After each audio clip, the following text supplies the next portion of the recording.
বাংলাদেশের জন্য জয়ের লক্ষ্য ছিল নাগালের মধ্যে, তবে সেই 150 রানের লক্ষ্য বড় হয়ে গেল লিটন দাসের দলের জন্য।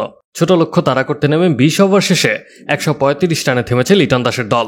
শেষ ওভারে জয়ের জন্য প্রয়োজন ছিল 21 রান, হাতে ছিল 4টি উইকেট, কিন্তু রিশাদ হোসেন ও তানজিম হাসান সাকিব বাংলাদেশকে জয়ের দেখা এনে দিতে পারেননি। ফলে 14 রানের জয়ে সিরিজে 2-0 ব্যবধানে এগিয়ে গেল ওয়েস্ট ইন্ডিজ।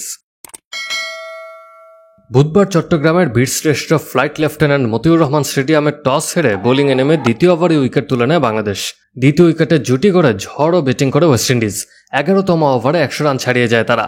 105 রানের জুটি গড়েন শাই হোপ এবং ওপেনার আথানজে।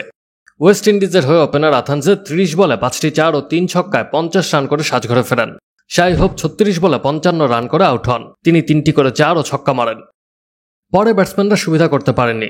শেরফান রাদারফোর্ড 0, রোভমান পাওয়েল 3 ও জেসন হোল্ডার 4 রান করে আউট হন। পরে রোস্টন চেজ ও রোমারিও শেফার্ড ছোট ছোট 2টি ইনিংস খেলেন। তারা যথাক্রমে 17 ও 13 রান করেন। বাংলাদেশ দলের পক্ষে মুস্তাফিজুর রহমান 21 রানে পেয়েছেন 3টি উইকেট। এছাড়া নাসুম আহমেদ 35 রানে 2টি এবং রিশাদ হোসেন 20 রানে 2টি। জবাব দিতে নেমে এক তানজিদ তামিম 48 বলে 61 রানের ইনিংস খেললেও দলের আর কেউ ম্যাচ জয়ী ইনিংস খেলতে পারেননি। তানজিদ 3টি করে 4 ও ছক্কা মারেন। তার ওপেনিং সঙ্গী সাইফ হাসান 5 রান করে আউট হয়ে যান।